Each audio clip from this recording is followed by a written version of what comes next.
নিজ হাতে নেকি লিখবেন না। এই নেকি ফেরেশতা মণ্ডলী লিপিবদ্ধ করবে। আপনারা সকলেই অবগত আছেন, হজ ব্যতিক্রমে ইবাদত। যদি কোনো মানুষের হজ আল্লাহ কবুল করে, তাহলে আল্লাহ তাআলা তাকে করে দেয় ওই সেই দিনের মতো যেদিন তার মাতাকে জন্ম দিয়েছিল।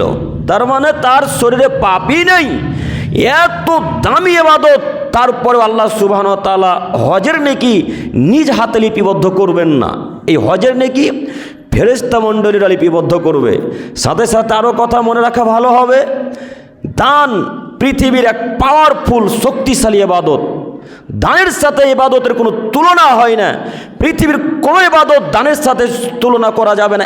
এত দামি ইবাদত, তার নাম দান। মনে করেন ওই আপনাদের গোরস্থানে আপনার বাপের কবর আযাব হচ্ছে, আপনার মায়ের কবর আযাব হচ্ছে। এখন আদমের কোনো ছেলে মেয়ে মুসলিম নরনারী যদি তার পিতামাতার জন্য, তার ভাই বোন আত্মীয় স্বজনের জন্য, কবরের বাসির জন্য যদি দান খায়রাত করে, তো কবর আযাব সঙ্গে সঙ্গে মাপ। এত দামি ইবাদত। সালাত দিয়ে কবর আযাব সঙ্গে সঙ্গে মাফ করাতে পারবেন না। জাকাত দিয়ে কবর আযাব সঙ্গে সঙ্গে মাফ করাতে পারবেন না। সিয়াম দিয়ে কবর আযাব সঙ্গে সঙ্গে মাফ করাতে পারবেন না। কিন্তু দান দিয়ে সঙ্গে সঙ্গে কবর আযাব মাফ করা যায়। এত দামি ইবাদত, তারপরেও আল্লাহ সুবহানাহু ওয়া তাআলা এই দানের ইবাদত নিজ হাতে লিপিবদ্ধ করবেন না। এই ইবাদতে নেকি লিখবে ফেরেশতা মণ্ডলীরা। উল্লেখ্য যে সিয়াম এমনই এক আশ্চর্য ইবাদত, যার নেকি আল্লাহ নিজ হাতে দিবেন। কত যে দিবেন তা বোঝাতে পারবো না। আল্লাহ দিবেন, ফেরেশতারা দেয় আপনার মিলিয়ে মিলিয়ে দেয়। 10 থেকে 100, 100 থেকে 200, 200 থেকে 300, 400, 500, 600, 700, বাস 700তে শেষ। আর নেকি আগাবে না। এটা ফেরেশতাদের নেকি দেওয়া। আর আল্লাহ যে কত দিবে সিয়ামের নেকি তা আপনাকে বোঝাতে অক্ষম। 5 কোটি বললেও ভুল হবে, 10 কোটি বললেও ভুল হবে। আল্লাহ এত নেকি দিবে আমাকে আপনাকে যে কিয়ামতের মাঠে আপনি খুশিতে আত্মহারা হয়ে যাবেন। তার নাম সিয়াম। এত দামি সিয়াম, এত দামি ইবাদত, তারপরেও হাজার হাজার মানুষ, মধ্যনগর রামনগরের মানুষ আজকে সিয়াম নেই। পেটে লাগে তাই সিয়াম করেনি, গ্যাস হয়েছে তাই সিয়াম করেনি, সামান্য অসুখেই শুধু তার বাহানা যে না সিয়াম করা যাবে না, সারাদিন না খেয়ে থাকা যায়। এত দামি ইবাদত, এত রহমত, বরকত, শান্তির মাসকে তারা হাতছাড়া করে দিচ্ছে। আল্লাহ নবী বলছেন, হে আদমের ছেলে মেয়ে, মনে রেখো ওর মতো হতভাগা কে আছে, ওর মতো খারাপ নিরুপায় মানুষ কে আছে যে রমজান মাসকে পাওয়ার পর নিজের গুনাহ থেকে মিটে নিতে পারলো না, রমজান মাসকে পাওয়ার পর নিজের পাপকে মিটে নিতে পারলো না, আল্লাহর কাছে প্রিয় ব্যক্তি হতে পারলো না। ওর চাইতে হতভাগা মানুষ পৃথিবীতে নেই, তার নাক ধুলাই মিশে যাক। এ কথা মুহাম্মদ সাল্লাল্লাহু আলাইহি ওয়াসাল্লাম বলেন। অতএব আমি আমার প্রিয় দিনী ভাই ও বোনদেরকে অনুরোধ জানাচ্ছি যে কোনো মূল্যে সিয়াম পালন করুন। সিয়াম পালন করতে হবে আদমের ছেলে মেয়েকে, তার জন্য ফরজ। এ কথাই ঠিক। পৃথিবীতে যত নবী ও রাসূলগণ এসেছেন, প্রত্যেক নবী রাসূলগণের যুগে সিয়াম ছিল, আমাদেরও যুগে আছে, কিয়ামত পর্যন্ত থাকবে। সম্মানিত উপস্থিতি, আমি বলছিলাম যে কোনো মূল্যে সিয়াম দিয়ে জান্নাত কিনে নিতে হবে, এ কথা আল্লাহ নবী বলেন। আল্লাহ তাআলা একাধিক জায়গায় বললেন সিয়াম দিয়ে জান্নাত কিনা যায়। আমাদের নবী মুহাম্মদ সাল্লাল্লাহু আলাইহি ওয়াসাল্লাম বললেন সিয়াম দিয়ে জান্নাত কিনা যায়। তার জ্বলন্ত একটা হাদিস আপনাকে দেখাই, নইলে হাদিস বুঝতে পারবেন না। সাহাল ইবনে সাদ রাদিয়াল্লাহু তাআলা আনহু বলেন, রাসূল সাল্লাল্লাহু আলাইহি সাল্লাম বলেছেন, ইন্না ফিল জান্নাতি বাবান, পৃথিবীর মানুষ মনে রেখো জান্নাতের একটা দরজা রয়েছে, ইউকালু লাহু রায়্যান, যার নাম রায়্যান নামে পরিচিত। জান্নাতের একটা দরজা আল্লাহ তাআলা দিয়েছেন, যার নাম আল্লাহ রেখেছেন রায়্যান। ইয়াদখুলু মিনহু সাইমুনা ইয়াউমাল কিয়ামা, কিয়ামতের দিন আল্লাহ সুবহানাহু ওয়া তাআলা ওই জান্নাতের দরজা দিয়ে ওই সমস্ত লোককে প্রবেশ করাবেন যারা পৃথিবীতে সিয়াম রেখেছিল, যারা পৃথিবীতে আল্লাহকে খুশি করার জন্য সিয়াম রেখেছিল, রোজা ছিল, তারাই সেই জান্নাতের দরজাতে প্রবেশ করবে। লা ইয়াদখুলু মিনহু আহাদুন গায়রুহুম, তারা ব্যতীত পৃথিবীর কোনো মানুষ ওই জান্নাতে, ওই দরজা দিয়ে আর কেউ প্রবেশ করতে পারবে না। ফায়দা দেখালো উগলিক, যখন আদমের ছেলেমেয়েরা জান্নাতে প্রবেশ করে যাবে, তখন জান্নাতের গেটটাকে এভাবে বন্ধ করে দেওয়া হবে, আর কিয়ামত পর্যন্ত ওই গেট দিয়ে কোনো আদমের ছেলেমেয়ে প্রবেশ করতে পারবে না। আল্লাহ তাআলা ওই জান্নাতটা শুধু সিয়াম পালনকারী ব্যক্তিদের জন্যই তৈরি করেছেন। আপনাকে আমি বোঝাতে পারছি সিয়াম দিয়ে জান্নাত কিনা যায়? সিয়াম দিয়ে নির্দিষ্ট জান্নাত কিনা যায়, কথা আল্লাহ নিজে বলছেন, কথা মুহাম্মদ সাল্লাল্লাহু আলাইহি সাল্লাম নিজে বলছেন। তার মানে ভেবে নিতে হবে সিয়াম এক পৃথিবীর আশ্চর্যজনক ব্যতিক্রম ইবাদত, যে ইবাদতে নির্দিষ্ট জান্নাতকে কিনা যায়, তার নাম রায়্যান। অতএব সম্মানিত দিনী ভাই ও বোনদেরকে আমরা অনুরোধ জানাতে চাচ্ছি যে কোনো মূল্যে সিয়াম পালন করুন। এই রমজান মাস রহমতের মাস, বরকতের মাস, শান্তির মাস, এই মাসকে হাতছাড়া করবেন না। আজকে 9টা দিন পার হয়ে যাচ্ছে, এরপরেও অনেক মানুষ রামনগরের সিয়াম নেই, এরপরও সারা পৃথিবীর হাজারো মানুষ সিয়াম নেই। শুধু ছোট ছোট বাহানা দেখিয়ে, হাতের ব্যথা, নখে ব্যথা, কানে ব্যথা, মাথাতে ব্যথা, এই বাহানা দেখিয়ে তারা সিয়ামকে বন্ধ করলো। তাছাড়া পৃথিবীর অনেক মানুষ, ওলামায়ে কেরামগণ বলেছেন যে রমজান মাসের প্রথম 10 দিন রহমত, দ্বিতীয় 10 দিন মাগফিরাত, তৃতীয় 10 দিন জাহান্নাম থেকে মুক্তির উপায়। এরকম হাদিস কি আপনারা জীবনে শুনেছেন? আপনারা শুনবেন না? আহলে হাদিস এলাকা তো, আহলে হাদিস তো আপনারা না, আহলে হাদিস এলাকার মানুষ এই হাদিস শুনতে পাবে না। যারা বেদাতি, যারা ব্রেলি মানুষ, যারা আল্লাহ নবীকে চেনে না, যারা আল্লাহকে মান্যতা দেয় না, তারাই হাদিস মান্যতা দেয়। অথচ হাদিস জয়ীফ, হাদিসের প্রয়োজনই নেই, এই হাদিস মান্যতা দেওয়া যাবে না। আবারও বলি, বুঝতে পারেননি? তারা বলে রমজান মাসের প্রথম 10 দিন রহমত। তারা রমজান মাসকে 3 ভাগে বিভক্ত করেছে। 1 থেকে নিয়ে 10 তারিখ পর্যন্ত রহমত, আল্লাহ তাআলা রহমত করবে। 2 10 থেকে 20 তারিখ পর্যন্ত আল্লাহ তাআলা মানুষকে ক্ষমা করবে। 3 20 তারিখ থেকে নিয়ে 29 অথবা 30 তারিখ পর্যন্ত আল্লাহ তাআলা মানুষকে জাহান্নাম থেকে মুক্তি করবে। এইভাবে তারা দিনকে ভাগ করেছে। অথচ এই বাক্য পুরোপুরি ভুল, এই বাক্যকে মান্যতা দেওয়া যাবে না। কেন? আল্লাহ নবী বলছেন রমজান মাসের 1 তারিখ থেকে নিয়ে একবারে 29 তারিখ পর্যন্ত, 30 তারিখ পর্যন্ত পুরো মাসটাই রহমত, পুরো মাসটাই বরকত, পুরো মাসটাই ক্ষমার মাস, পুরো মাসটাই জাহান্নাম থেকে মুক্তির উপায়। যদি কোনো আদমের ছেলে মেয়ে জোহরের পর আল্লাহ তাআলার কাছে ভিক্ষা চেয়ে বলে, আল্লাহ তুমি বড় দয়াবান, তুমি বড় ক্ষমাবান, তোমার দয়া আশাধারী, তুমি আমার আব্বুকে জান্নাতুল ফেরদাউস দান করো, আল্লাহ তোমার দরবারে ভিক্ষা চাইছি, তুমি আমার পাপকে মিটিয়ে দাও, আল্লাহ নবী বলছেন আল্লাহ তাআলা তাকে সঙ্গে সঙ্গে ক্ষমা করে দেবেন। এ কথা মুহাম্মদ সাল্লাল্লাহু আলাইহি সাল্লাম বলেন। হুজুর রমজান মাসকে বিভক্ত করলেন কেন? মুহাম্মদ সাল্লাল্লাহু আলাইহি সাল্লাম রমজান মাসকে ভাগ করলেন না? আরে উমর রমজান মাসকে ভাগ করলেন না? আবু বকর রমজান মাসকে ভাগ করলেন না? আলী রমজান মাসকে ভাগ করলেন না? উসমান রমজানকে ভাগ করলেন না? আপনি কি হিসেবে ভাগ করলেন? উমর মানে কে জানেন? উমর মানে কে জানেন? উমর মানে আল্লাহ নবী বলছেন, উমর আরে তুমি যে রাস্তা দিয়ে যাও সে রাস্তা দিয়ে শয়তান যায় না। উমর তুমি যে রাস্তা দিয়ে চলো সে রাস্তা দিয়ে শয়তান যেতে ভয় করে, তার নাম উমর। আপনি চিন্তা ভাবনা করতে পারছেন উমর কত দামি মানুষ? এত দামি উমর, তারপরেও রমজান মাসকে 3 ভাগে ভাগ করলেন না। আবু বকর এত পৃথিবীর দামি মানুষ, আল্লাহ নবী বলছেন কিয়ামত পর্যন্ত যত মানুষ এসেছে, সেই যুগ থেকে নিয়ে আজ পর্যন্ত যত মানুষ এসেছে, কিয়ামত পর্যন্ত যত মানুষ আসবে, আবু বকরের মতো সৎ, পরিষ্কার, নম্র, ভদ্র, সাধারণ মানুষ পৃথিবীতে কেউ জন্ম নেয়নি, কেউ কিয়ামত পর্যন্ত নিবে না ইনশাল্লাহ। তার নাম আবু বকর। এত দামি মানুষ, তারপরেও রমজান মাসকে ভাগ করলেন না। উসমান রাদিয়াল্লাহু তাআলা আনহু এত দামি মানুষ, তারপর ভাগ করলেন না। ও হুজুর, জর্দা পান খেয়ে, গুটকা খেয়ে হাদিসগুলোকে সবই কি ভুলে গেলেন?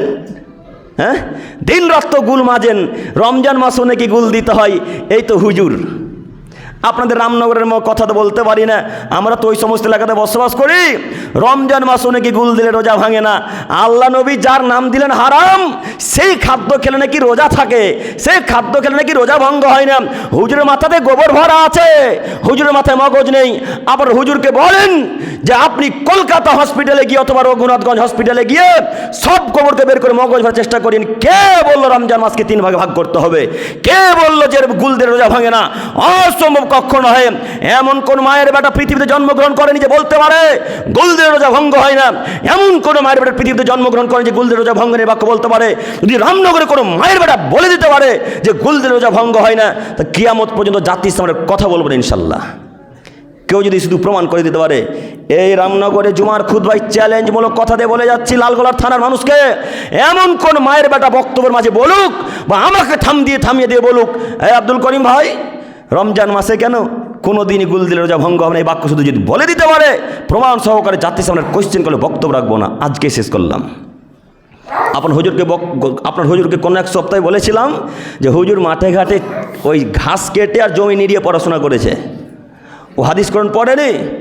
নাহলে জাতিকে গুল শিখাতে এলো কেন? জাতিকে রমজান মাসকে ভাগ করতে এলো কেন? রমজান মাস ভাগ করতে হবে। কে বলল? রমজান মাসে 1 তারিখ থেকে 30 তারিখ পর্যন্ত পুরোটাই রহমত। মনে থাকবেন ইনশাল্লাহ? মনে থাকবে ইনশাল্লাহ?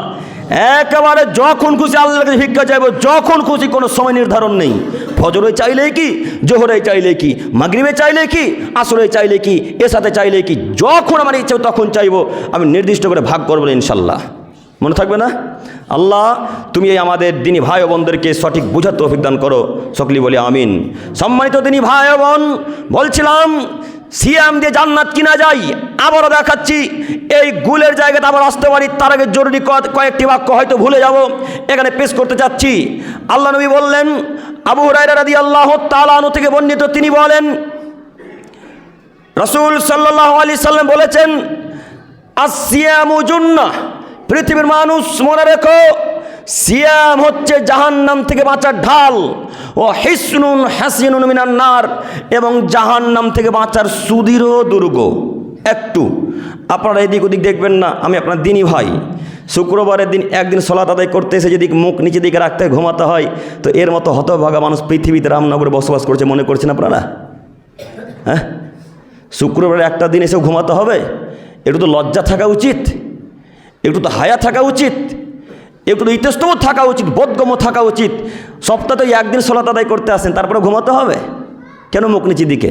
এক খেলা আমার দিকে চেয়ে থাকেন, আমি আপনার দিনী ভাই, আমি আপনার আজকে কোনো না কোনো উপকার করবো ইনশাআল্লাহ। আশা নেই, জঙ্গিপুর থেকে আসা। এক খেলা আমার দিকে চেয়ে থাকেন। আবু হুরায়রা রাদিয়াল্লাহু তাআলা আনহু বলেন, মুহাম্মদ সাল্লাল্লাহু আলাইহি সাল্লাম বললেন, আসিয়ামু জুন্নাহ, সিয়াম হচ্ছে জাহান্নাম থেকে বাঁচার ঢাল। একটা হাদিস, সময় অতীব কম, আর একটা হাদিস পেশ করে দুইটা হাদিসের ব্যাখ্যা একসাথে করতে চাচ্ছি। জাবের রাদিয়াল্লাহু তাআলা আনহু বলেন, রাসূল সাল্লাল্লাহু আলাইহি সাল্লাম বলেছেন, ইন্নামাস সিয়ামু জুন্নাহ, নিশ্চয় সিয়াম হচ্ছে জাহান্নাম থেকে বাঁচার ঢাল। ইয়াস্তাজিন্নু বিল আবদু মিনান নার, যার দ্বারাতে মানুষকে জাহান্নাম থেকে মুক্তি দেওয়া হবে। হুয়ালি, এটা আমার জন্যে, ও আনা আজিজি বিহি, এবং এর নেকি আমি আল্লাহ তাআলা নিজ হাতে দেব। একথা আল্লাহ নবী মুহাম্মদ সাল্লাল্লাহু আলাইহি সাল্লাম বলেন। একটু এই বাক্যকে মিলিয়ে দিয়ে দুইটা হাদিসকে এক জায়গায় করলাম। দেখেন, আবু হুরায়রা রাদিয়াল্লাহু তাআলা আনহু বললেন, সিয়াম দিয়ে জাহান্নাম থেকে বাঁচা যায়। জাবের রাদিয়াল্লাহু তাআলা আনহু বলছেন, সিয়াম দিয়ে জাহান্নাম থেকে বাঁচা যায়। একটু আপনারা আমার দিকে চেয়ে থাকেন। এটা মনে করেন ঢাল। ঢাল বুঝতে পারেন কি, পারলেন কি? যুদ্ধ দেখেছেন কোনোদিন? যোদ্ধার কাছে দেখবেন বাম হাতে একটা ঢাল থাকে, ওই কড়াইয়ের মতো, প্লেটের মতো, আর ডান হাতে একটা তলোয়ার থাকে, চাকু থাকে। যোদ্ধা যতবার তাকে আঘাত করার চেষ্টা করে, বাম হাত দিয়ে ততবার সেটাকে আটকানোর চেষ্টা করে যেন গায়ে তার তলোয়ার না লাগে, চাকু না লাগে। এটার নাম হচ্ছে ঢাল। তো আল্লাহ নবী বলছেন, ওই যে যোদ্ধার হাতে ঢালটা দেখো, ঢাল দিয়ে যেমন তার শরীরকে বাঁচাচ্ছে, ঠিক সিয়াম তোমাকে জাহান্নাম থেকে বাঁচাবে। কিভাবে? একটু আপনারা আমার দিকে দেখেন।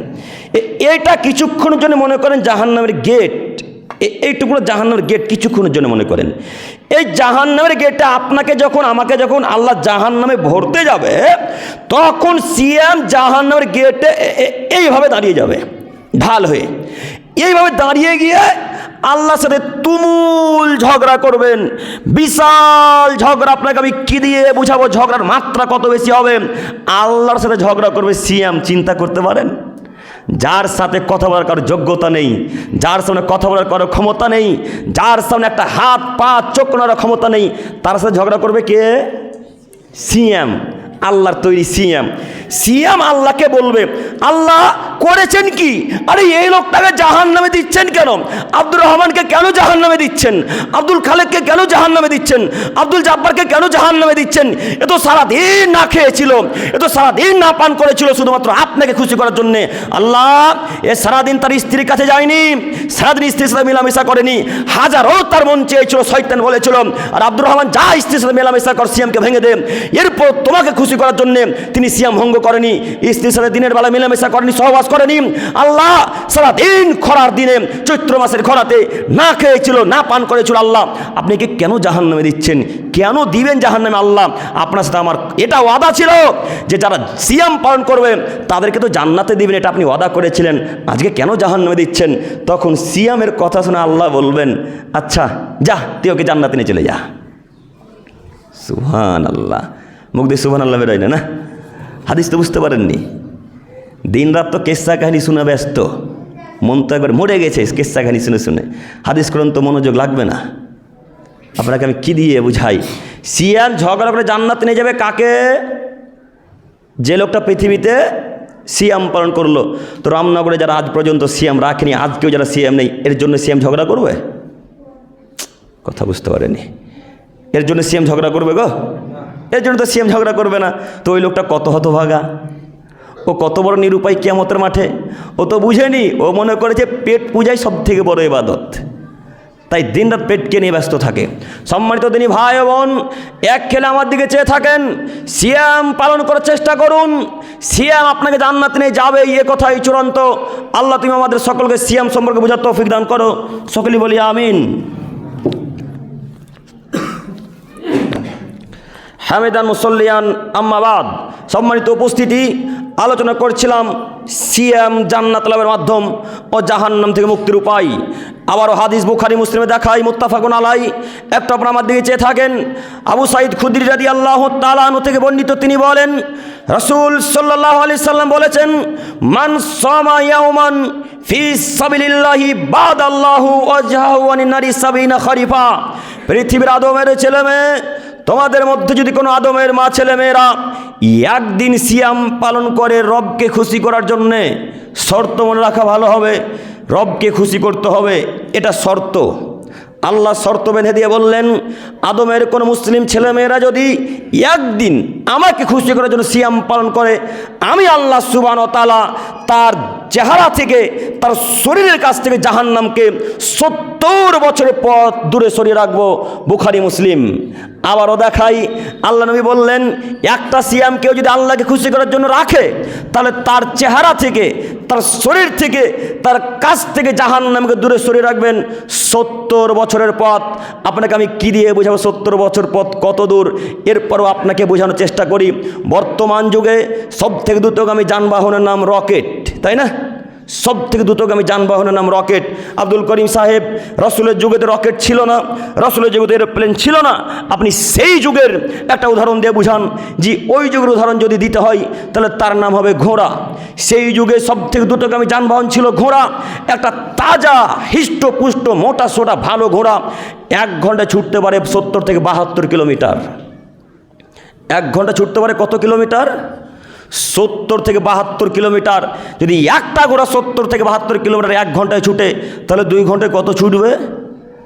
3 ঘন্টায়। 2 বছরে, 3 বছরে 70 বছর যাবত তাহলে ঘোড়াটা কত দূর যাবে আমি আপনাকে বুঝাতে অক্ষম। আল্লাহ নবী বলছেন, আজকে রামনগর থেকে যদি একটা ঘোড়া দৌড়াতে শুরু করে, এই ঘোড়াটা দৌড়াতে দৌড়াতে দৌড়াতে দৌড়াতে দৌড়াতে গিয়ে যে দিন 70 বছর হবে যেখানে, ওইখানে থাকবে জান্নাত জাহান্নাম। আর যে লোকটা সিয়াম পালন করছে ওই লোকটা থাকবে রামনগরে। তার মানে জাহান্নাম তার কাছে আসার কোনো যোগ্যতাই রাখে না, জাহান্নাম যাওয়ার কোনো প্রশ্নই আসে না যারা সিয়াম পালন করে। কথা বুঝতে পারেননি মনে হয়? কথা কি বুঝতে পারছেন? যারা সিয়াম পালন করে তাদের জাহান্নামে যাওয়ার কোনো প্রশ্ন আসেই না। বুখারী মুসলিম হাদিস মুত্তাফাকুন আলাই। বুখারী তো যেভাবে এসেছে, মুসলিম ঠিক সেইভাবে এসেছে, তাকে মুত্তাফাকুন আলাই বলা হয়। অতএব সম্মানিত দিনী ভাই বোন, আজকে থেকে যে কোনো মূল্যে সিয়াম পালন করবো ইনশাল্লাহ। এতদিন চলে গেছে, যা হোক, আল্লাহ তুমি ক্ষমা করো। আল্লাহ ক্ষমাশীল, দয়াশীল। আজকে যদি শুক্রবার সালাত আদায় করে রামনগর মধ্যপাড়ার কোনো মানুষ, ঈদগাহ পাড়ার কোনো মানুষ বলে, আল্লাহ তুমি তো দয়াশীল, তুমি তো ক্ষমাশীল, তোমার তো দয়ার অভাব নাই, তুমি তো রহমান, তুমি তো রহিম, তোমার দ্বারার ভিক্ষা চাইছি আল্লাহ। সিয়ামের নাকি এত বুঝতে পারিনি, আজকে আমি তওবা করে তোমার কাছে ভিক্ষা চাইছি, তুমি আমাকে ক্ষমা করো। আল্লাহ সঙ্গে সঙ্গে ক্ষমা করে দেবেন। তার নাম আল্লাহ, তার নাম রহমান, তার নাম রহিম। তিনি এত দয়াশীল, এত ক্ষমাশীল, আমি আপনি তার দয়াকে চিনতে পারলাম না। যাই হোক, আজকে কি ভিক্ষা চাইতে পারবো ইনশাল্লাহ? পারবো ইনশাল্লাহ? ইনশাল্লাহ। আল্লাহ তুমি আমাদেরকে কবুল করো। সকলে বলি আমিন। সম্মানিত উপস্থিতি, একটু আপনারা আমার দিকে চেয়ে থাকেন, সময় অতীব কম, আমি শুধু হাদিসের বাক্যকে ছোট ছোট কেটে দেখাচ্ছি, নইলে সময় এত পাওয়া যাবে না জুমার সময়। একটু আপনারা আমার দিকে চেয়ে থাকেন। এবার দেখাই রমজান মাসের ইফতারের দুয়া। একটু আপনারা আমার দিকে চেয়ে থাকেন। আব্দুল্লাহ ইবনে উমর রাদিয়াল্লাহু তাআলা আনহু বলেন, রাসূল সাল্লাল্লাহু আলাইহি সাল্লাম বলেছেন, আব্দুল্লাহ ইবনে উমর রাদিয়াল্লাহু তাআলা আনহু বলেন, কানান নবী সাল্লাল্লাহু আলাইহি সাল্লাম ইদা আফতারা, যখন মুহাম্মদ সাল্লাল্লাহু আলাইহি সাল্লাম ইফতার শেষ করতেন তখন তিনি বলতেন, যাহাবাদ দামাউ আবদাল্লাতিল উরুকু ওয়া সাবাতাল আজরু ইনশাআল্লাহ। এটা রাসূলের দোয়া। আর আপনার ওই 3 নম্বর শ্রেণীর জর্দাখোর, গুলখোর, গুটকাখোর, পানখোর হুজুরের দোয়া হলো, আল্লাহুম্মা লাকা সুমতু ওয়া আলা রিজকিকা আফতারতু। কথা এখনো বোঝাতে পারিনি। রাসূলের খাদ্যের শেষের দোয়া হচ্ছে, যাহাবাদ দামাউ আবদাল্লাতিল উরুকু ওয়া সাবাতাল আজরু ইনশাআল্লাহ। আর ওই 3 নম্বর শ্রেণীর জর্দাখোর, গুটকাখোর হুজুরের দোয়া হচ্ছে, আল্লাহুম্মা লাকা সুমতু ওয়া আলা রিজকিকা আফতারতু। রামনগরের মানুষ দোয়া বলে না, সবার দোয়া মুখস্থ আছে। এই দোয়া সবাই বলে, যেন মনে হচ্ছে এরা সবাই বেদাতি, যেন মনে হচ্ছে এরা সবাই ব্রেলি। আরে ব্রেলিরা হাদিস কোরআন না পড়েই তারা আমল করে। আপনারাও কি ব্রেলি হয়ে গেলেন? আপনারাও কি বেদাতি হয়ে গেলেন? কেন আল্লাহুম্মা লাকা সুমতু আলা রিজকিকা আফতারতু বলবেন? এই দোয়া চলবে না, এটা বেদাতি দোয়া, এ হাদিস জয়ীফ, এটা চলবে না, এটা রাসূলের দোয়া নয়। আল্লাহ রাসূলের খাদ্যের শুরুর ইফতারের দোয়া হচ্ছে বিসমিল্লাহ। ইফতারের শুরুর দোয়া কি? বিসমিল্লাহ। এটাই সর্বসাধারণত দোয়া বলতে হবে, বিসমিল্লাহ। খাদ্য শেষ, খাবার ফলমূল শেষ পর্যায়ে এবার বলবো, যাহাবাদ দামাউ আবদাল্লাতিল উরুকু ওয়া সাবাতাল আজরু ইনশাআল্লাহ। এই বাক্য বলতে হবে। হুজুর আপনাকে বলে যাচ্ছি, এই আল্লাহুম্মা লাকা সুমতু আলা রিজকিকা আফতারতু এটা চলবে না, এটা জয়ীফ, এটা হাদিস চলবে না, এই হাদিস জয়ীফ, এই দোয়া চলবে না। গত বছর আপনি আমার সাথে খুব একটা কল রেকর্ডিং করেছিলেন। আপনি বললেন আব্দুল করিম বলতে পারলো না। আরে বেটা, আমি তোমার সাথে কিভাবে তর্ক করি? আমি তো তোমাদেরকে মানুষই মনে করি না। তোমরা তো হাদিস কোনই বোঝো না, তোমরা তো হাদিস কাকে বলে তাই জানো না, বুখারী কাকে বলে তাই বোঝো না, মুসলিম কাকে বলে তা বোঝো না। তোমার সাথে আমি তর্কে লিপ্ত হবো মানে? আমি আমার ছেলে মেয়ের সাথে সেই পর্যায়ে খেলাধুলা করছিলাম, তখন একটা ফোন আসা মাত্রই আমাকে বলল, আপনি যে বললেন আল্লাহুম্মা লাকা সুমতু আলা রিজকিকা আফতারতু এই দোয়া জয়ীফ, আপনি কি ঠিক বললেন? তখন আমি বললাম হ্যাঁ ঠিক বলেছি। তখন এই কথাকে তিনি রেকর্ডিং করে তিনি আরও কিছু কাটছাট করে ছেড়ে দিয়ে আমার বদনাম করার চেষ্টা করেছেন। ওই নিকৃষ্ট বেদাতি বেরেলভি এই পচা হানাফিদেরকে বলতে চাচ্ছি, তোমার সাথে আমার কিয়ামত পর্যন্ত চ্যালেঞ্জ, তোমার সাথে আমার কিয়ামত পর্যন্ত চ্যালেঞ্জ। এমন কোন বেরেলির মানুষ, এমন কোন বেদাতিদের মানুষ বলতে পারে যে আল্লাহুম্মা লাকা সুমতু আলা রিজকিকা আফতারতু এই দোয়া সহিহ? যদি কোনো মায়ের বেটা প্রমাণ করে দিতে পারে সহিহ, তো কিয়ামত পর্যন্ত বক্তব্য রাখবো না। তোমাকে আমি আবারও বলে গেলাম, কে বললো সহিহ? এই দোয়া বাতিল, এই দোয়া বাতিল, এই দোয়া বাতিল। এটা রাসূলের দোয়া নয়, এটা 3 নম্বর শ্রেণীর হুজুরের দেওয়া দোয়া। আজকে থেকে অন্তত রামনগরের মানুষ এই দোয়া বলবেন ইনশাল্লাহ। যে কোনো মূল্যে দোয়াকে আজকে ভুলে যেতে হবে, মাথাতে রেখে দিতে হবে যে দোয়া মুখস্থই করিনি কোনো দিন, মুখস্থই রাখিনি কোনো দিন। এইভাবে দোয়া রেখে বলতে হবে, যাহাবাদ দামাউ আবদাল্লাতিল উরুকু ওয়া সাবাতাল আজরু ইনশাল্লাহ। মনে থাকবেন ইনশাল্লাহ। যদি মুখস্থ না থাকে ওই গুগল মামাকে বলবেন, মোবাইল নেই প্রত্যেকের কাছে, প্রায় সবার কাছে মোবাইল আছে, তো প্রত্যেকের মোবাইলে গুগল মামা আছে। গুগল মামা না থাকলে চ্যাট জিপিটিকে বলবেন যে ইফতারের সঠিক দোয়া দাও, ঠিক দিয়ে দেবে। জিমিনি বুঝলো, চ্যাট জিপিটি বুঝলো কোনটা সহি কোনটা জয়ীফ, কিন্তু আপনার জর্দাখোর হুজুর বুঝলো না।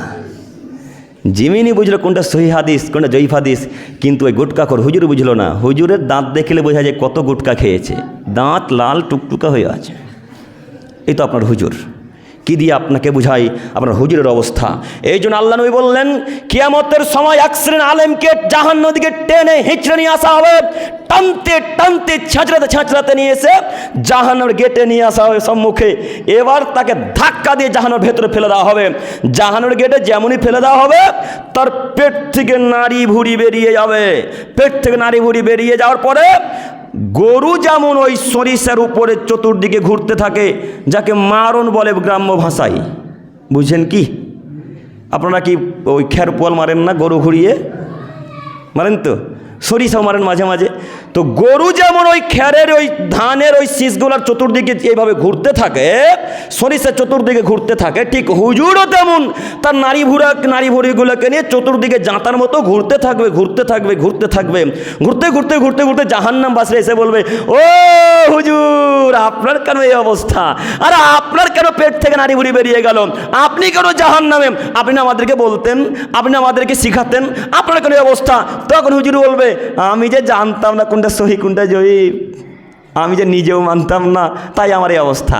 তাহলে হুজুরের এই অবস্থা যদি হয়, জনগণের কেমন অবস্থা হবে আপনাকে আমি কি দিয়ে বুঝাই? সম্মানিত মুরব্বী সাহেব, আমি দেখাতে চাচ্ছিলাম আল্লাহুম্মা লাকা সুমতু ওয়া আলা রিজকিকা আফতারতু, এটা রাসূলের দোয়া নয়। মনে থাকবে ইনশাআল্লাহ। আল্লাহ তুমি রামনগরের মানুষকে কবুল করো, সকলে বলি আমিন। সম্মানিত উপস্থিতি, এরপরের হাদিস একটু আপনারা আমার দিকে চেয়ে থাকেন। আল্লাহ নবী বললেন, মান আমিলা আমালান লাইসা আলাইহি আমরুনা ফাহুয়া রাদ। পৃথিবীর মানুষ, তোমরা এমন আমল করো যাতে আমার আদেশ আছে, যে আমল আমার কোনো আদেশ নেই তা প্রত্যাখ্যাত, তা বাতিল, সেই আমল চলবে না।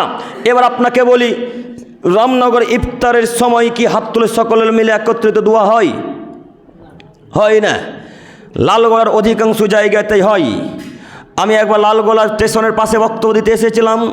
জানি না তারা হানাফি না বেদাতি, আমি বুঝতাম না, আমিও জানি না। যারা দাওয়াত দিয়েছিলেন তারাও হানাফি মানুষ, আমিও বুঝিনি। তারা বললেন শিরক বেদাত নিয়ে বক্তব্য রাখতে হবে।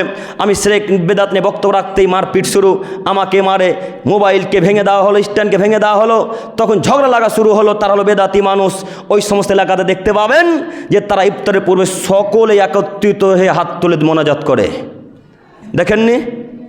যদি না দেখে থাকেন, কোনো বেদাতির মসজিদে গিয়ে দেখবেন ইফতারের ঠিক সঠিক কিছুক্ষণ পূর্বে 5 থেকে 7 মিনিট আগে সকলে দোয়া করে।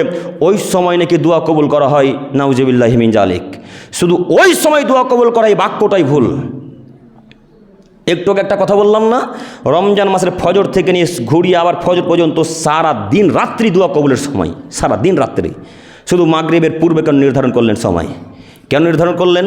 তাছাড়া সকলে মিলে একত্রিত মোনাজাত করা বেদাত, এই দোয়া চলবে না, এটা রাসূলের দোয়া নয়। এভাবে সাহাবায়ে কেরামগণ করেননি, এভাবে তাবেঈনগণ করে ইমামগণ করেননি, তাই এই দোয়া চলবে না। হুজুরকে বলতে চাইছি, হুজুর একটু পড়াশোনা করেন না, একটু পড়াশোনা করে দোয়া করেন। কেন এইভাবে দোয়া করলেন? জাতিকে জাহান্নামের দিকে ঠেলে দিচ্ছেন কেন? নিজেও জাহান্নামের দিকে চলে যাচ্ছেন, জাতিকেও জাহান্নামের দিকে ঠেলে দিচ্ছেন। এই বাক্যই প্রমাণ করে আপনি হাদিস কোরআন পড়েননি, না পড়ে বক্তব্য রাখছেন। আপনাকে আমরা অনুরোধ জানাচ্ছি, জাতির সামনে কথা বলার পূর্বে একটু যাচাই বাছাই করে জাতির সামনে কথা বলার চেষ্টা করেন। আল্লাহ তুমি আমাদের সকলকে বোঝার তৌফিক দান করো, সকলে বলি আমিন। সম্মানিত উপস্থিতি, এরপর হাদিস একটু আপনারা আমার দিকে চেয়ে থাকেন।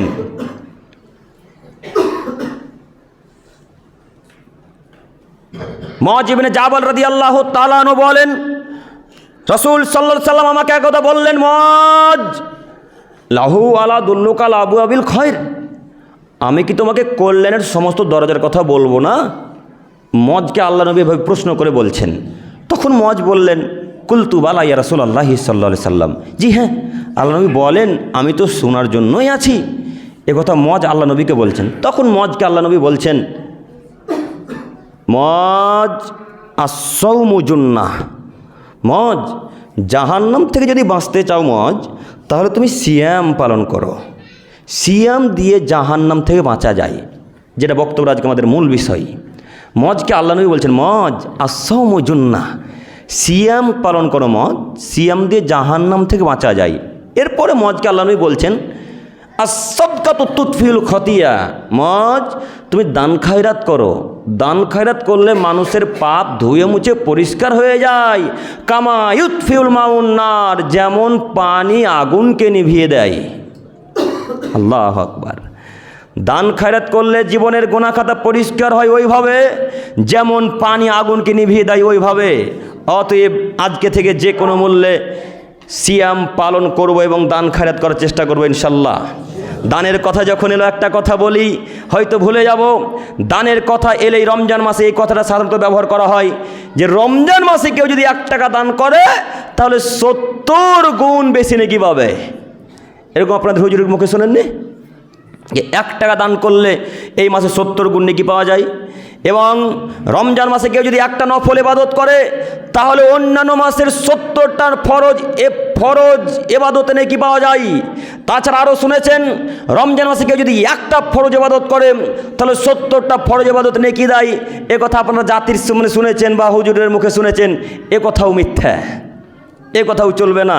রমজান মাসে 1 টাকা দান করলে 70 গুণ বেশি নেকি হয়, এ কথা চলবে না। কত যে নেকি দিবে তা আল্লাহ জানে, তাছাড়া পৃথিবীর কেউ জানে না। 5 কোটি দিবে বললেও ভুল হবে, লক্ষ মিলিয়ন দিলেও বললে ভুল হবে। আল্লাহর সেটা ব্যক্তিগত ব্যাপার। কত দিবে তা আল্লাহ আলাম, আল্লাহ ভালো জানেন, কেউ বলতে পারে না, আমরাও বলতে পারি না। আমরা তার পীর নয় যে বলে দিতে পারবো? পীর তো গায়েবের কথা বলে দিতে পারে, আমরা তোর পীর নয় যে বলে দিতে পারবো আল্লাহ নবী এত দিবেন বা আল্লাহ এত দিবেন। পীর তো আপনার গাঁজাখোর পীর, তিনি নাকি ছেলেও দিতে পারে মেয়েও দিতে পারে। জাতি যে কবে বুঝবে যে আল্লাহ তাআলা ছাড়া কেউ কিছু উন্নয়ন করতে পারেন, উন্নতি করতে পারেন, এই জাতি যে কবে বিশ্বাস করবো আমরা বুঝতে পারলাম না। জাতিকে একেবারে অন্ধ কানা বানিয়ে রেখেছে পীর সাহেবেরা। নইলে চাদর চড়াতে যায় মাজারে কেন, মাজারে মুরগি দিতে যায় কেন, মাজারে ছাগল নিয়ে যায় কেন, যেতে হবে কেন? এই আমল একেবারে জাহান্নামে যাওয়ার জন্য যথেষ্ট। আজকে থেকে রামনগরের কোনো মানুষ যে কোনো মূল্যে মাজারে তো বিশ্বাস করবে না, করবেই না, কখনো কোনো পীর সাহেবকে আশ্রয় দিবে না ইনশাল্লাহ। পীর সাহেবের স্থান ইসলামে নেই, পীর সাহেবের স্থান ইসলামে নেই। সব ভাওতাবাজি ধোকাবাজি যত পীর আছে খোঁজ নিয়ে দেখেন, এরা কেউ সহিভাবে চলাচল করে না, কেউ নয়। অতএব আমি বলতে চাচ্ছিলাম, দান করলে আল্লাহ তাআলা কত নেকি দিবে সেটা বলতে পারি না, তবে আল্লাহর সেটা ব্যক্তিগত ব্যাপার। এত বেশি দিবেন, এত বেশি দিবেন, এত দিবেন যে আপনি সঙ্গে সঙ্গে খুশি হয়ে আত্মহারা হয়ে যাবেন, তখন আল্লাহ আপনাকে জান্নাত দেবেন ইনশাল্লাহ। অতএব একটা বাক্য বলতে পারি এখানে, যে অন্যান্য মাসে যা দান করেন তার চাইতে বেশি দান করা রমজান মাসে বেশি ভালো। আজকে থেকে দানের দিকে এগিয়ে যেতে পারবো না ইনশাল্লাহ। যখনই আপনার আলেম ওলামা ইকরামে গণের মুখে শুনেন দানের ব্যাপারে, তখনই মনে করেন যে এবার চাইতে শুরু করবে, এবার চাইতে শুরু করবে। না, আমরা চাইতে আসিনি, আমি আপনাকে জান্নাত দেখাতে এসেছি। আমি আব্দুল করিম বিন আমিনুল ইসলাম আপনার কাছে চাইতে আসিনি, আমি আপনাকে দেখাতে এসেছি জান্নাত। আমি বলতে চাইছিলাম জান্নাত দিয়ে, সিয়াম দিয়ে জান্নাত কিনা যায়। অতএব আজকে থেকে আমরা কি সিয়াম পালন করতে পারবো না? পারবো ইনশাল্লাহ। যতই কষ্ট হোক সিয়াম ভঙ্গ করবো না ইনশাল্লাহ। যদি একেবারেই শ্বাস না চলে তখন সিয়াম ভঙ্গ করে দিতে হবে। লা ইউকাল্লিফুল্লাহু নাফসান ইল্লা উসাহা, আল্লাহ তাআলা কাউকে সাধ্যতীত কোনো কাজের ভার দেন না। আল্লাহ যে যতটুকু সহ্য করতে পারবে তাকে ততটুকু কষ্ট দেয়, বেশি কষ্ট আল্লাহ কাউকে দেয় না, এটা আল্লাহর ওয়াদা, কোরআন মাজিদের আয়াত। অতএব আমি আপনাকে অনুরোধ জানাচ্ছি, নীতি পরিবর্তন, ফ্যান নেব না, আমি আপনাকে অনুরোধ জানাচ্ছি যে আপনি সিয়াম পালন করার চেষ্টা করেন।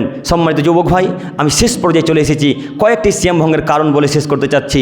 সিয়াম ভঙ্গের কয়েকটি কারণ, তার কিছু কিছু কারণ তো আপনারা জানেন, যে ইচ্ছাকৃত খানাপিনা পান করলে তো সিয়াম ভঙ্গ হবে, এটা তো সকলে জানা আছে, জানা নেই? সকলেই জানেন যে ইচ্ছাকৃত খাওয়া দাওয়া করলে সিয়াম ভঙ্গ হয়ে যায়। একটা বাক্য মনে রাখেন এখানে, হস্তমৈথুন করলে সিয়াম ভঙ্গ হয়ে যাবে, মাস্টারবেশন করলে সিয়াম ভঙ্গ হয়ে যাবে, সাথে সাথে ওই সিয়াম আবার পালন করতে হবে পরে। অতএব রামনগর মধ্যপাড়া ঈদগাহার মানুষ কখনো এই নোংরা পাপের কাজে লিপ্ত হবে না ইনশাল্লাহ। বিশেষ করে যুবক ভাই, আপনাকে বলেছিলাম যে আপনি রমজান মাসে স্ত্রীর কাছে যাওয়া থেকে বিরত থাকবেন। কাছে, আব্দুল করিম সাহেব, স্ত্রীর কাছে কি যাওয়া যাবে না? যাবে। আপনি স্ত্রীর কাছে গিয়ে চুমাও খেতে পারেন, স্ত্রীকে জড়িয়েও ধরতে পারেন, ততক্ষণ পর্যন্ত ধরতে পারেন যতক্ষণ পর্যন্ত নিজেকে কন্ট্রোল করতে পারবেন, যতক্ষণ পর্যন্ত নিজেকে কন্ট্রোল করতে পারবেন। আর যদি নিজের কন্ট্রোল নিয়ন্ত্রণ হারিয়ে ফেলেন, আর স্ত্রীর কাছে যাওয়া যাবে না। কথা বোঝাতে পারিনি? কথা কি বুঝতে পেরেছেন? নিয়ন্ত্রণ যদি হারিয়ে ফেলেন তাহলে স্ত্রীর কাছে যাওয়া যাবে না। আমরা অনেক মানুষ মনে করি যে স্ত্রীকে চুম্বন করলে অজু ভঙ্গ হয়ে যাবে বা সিয়াম ভঙ্গ হয়ে যাবে, এরকম ধারণা আমাদের মাঝে নাই। আজকে থেকে এই ধারণাকে কবরস্থানে রামনগরে পুঁতে দিতে হবে। স্ত্রীকে চুম্বন করলে রোজা ভঙ্গ হবে না, স্ত্রীকে চুম্বন করলে অজু ভঙ্গ হবে না। একটা শর্ত মনে রাখবেন, চুম্বন করতে গিয়ে যদি মাঝি নির্গত হয়, পাতলা টাইপের কোনো জিনিস যদি বেরিয়ে আসে লিঙ্গ দিয়ে, তখন অজু ভঙ্গ হবে। কথা মনে থাকবে না? তখন অজু ভঙ্গ হয়ে যাবে, ওই জায়গাটা পরিষ্কার করে ধুয়ে অজু করে নিতে হবে, বাস আবার পবিত্র হয়ে গেলাম। কথা কি বুঝতে পারছেন? পরিষ্কার হয়ে গেলাম। তাই আজকে থেকে জাতির সামনে বলতে হবে স্ত্রীকে চুম্বন করা যায়, তবে আল্লাহ নবী বললেন আমি বেশি নিয়ন্ত্রণকারী। মোহাম্মদ সাল্লাল্লাহু আলাইহি ওয়াসাল্লামের চাইতে কেউ বেশি নিয়ন্ত্রণকারী আছে? কেউ নেই। তো তিনি নিয়ন্ত্রণকারী। তাই এখানে একটা পরামর্শ আমার পক্ষ থেকে আপনাদের জন্য, যে রমজান মাসে না যাওয়াই ভালো, যেহেতু আমরা নিয়ন্ত্রণ করতে পারবো না। তাছাড়া 24, 25, 26 বছরের যুবক, এবার টকবুকে ফুটফুটে যুবক, কখন কি হয়ে যাবে। অতএব সিয়াম এইভাবে ভঙ্গ করব না ইনশাল্লাহ। ইনশাল্লাহ। উপরে মায়েরা আছেন এগিয়ে। সম্মানিত মা বোন, আপনার জন্য জরুরি একটি কথা, যদি মাগরিবের পূর্বে হাইজ বা নিফাস হয়ে যায় তাহলে সঙ্গে সঙ্গে সিয়াম ছেড়ে দেবেন। মনে করবেন না যে আর তো 1 ঘন্টা আছে রেখেই দিই, চলবে না। সম্মানিত মা, আপনার দৃষ্টি আকর্ষণ করে বলতে চাচ্ছি, মাগরিবের কিছুক্ষণ পূর্বে যদি মনে করেন রমজানের ইফতারে আজকে আছে 5টা কত আজকে 37 40 5টা 40-এ যদি 38 বা 39 বা তার কিছুক্ষণ আগে যদি ওই রক্ত ভাঙে, যদি আপনার মাসিক হয় তাহলে সিয়াম তখনই ভেঙে দিতে হবে, আর অপেক্ষা করা যাবে না। মাসিক হলে আপনার সিয়াম থাকবে না, এ কথাই ঠিক।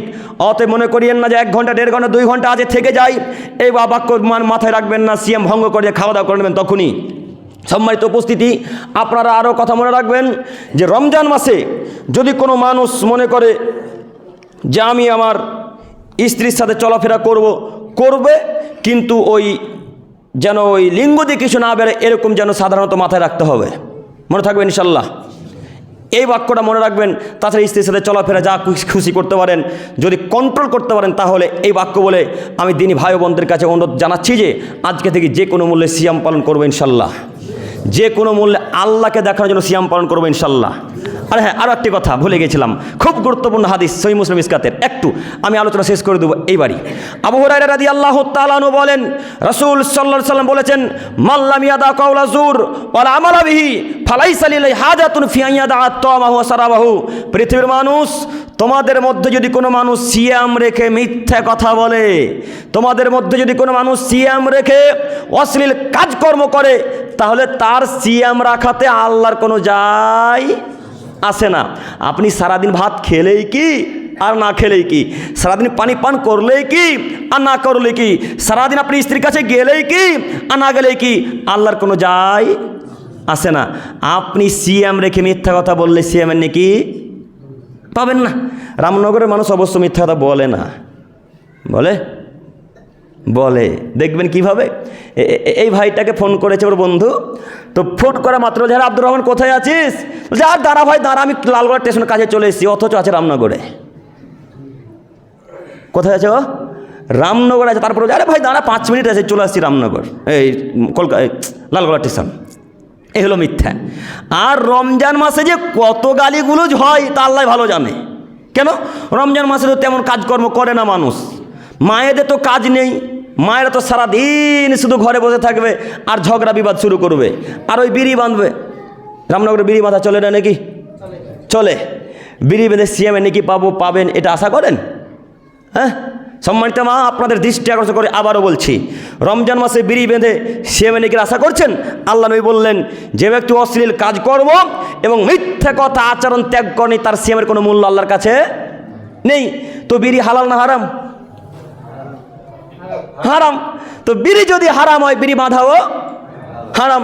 তো আপনার মা বিড়িও বাঁধে, রোজাও রাখে, আপনার মা সিয়ামও রাখে, আবার বিড়ির কুলার সামনে রেখে মোবাইলও দেখে।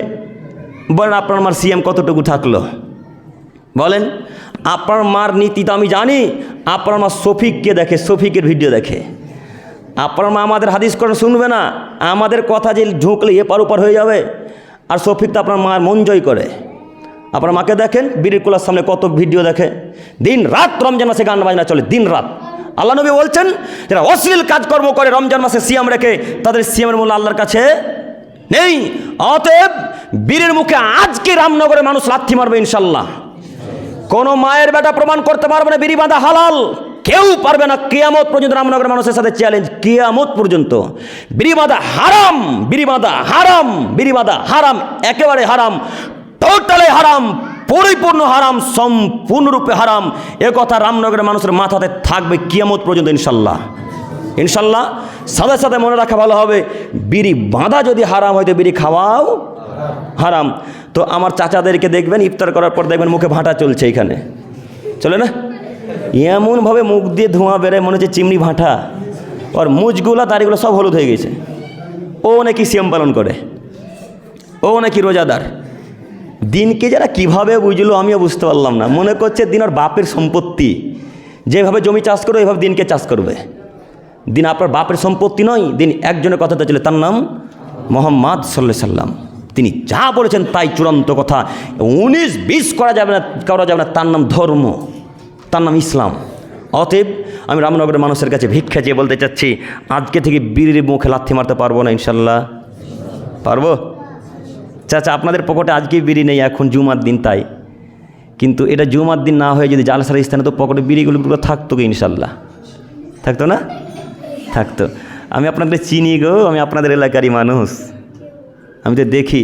চায়ের দোকানে দেখেন না একদিন, খোঁজ নিয়ে, আমার কথা বিশ্বাস করা লাগবে না, চায়ের দোকানেই শুধু 5 মিনিট দৃশ্য দেখার জন্য দাঁড়ান, দেখতে পাবেন কে কত নামাজের, কে কত রোজাদার।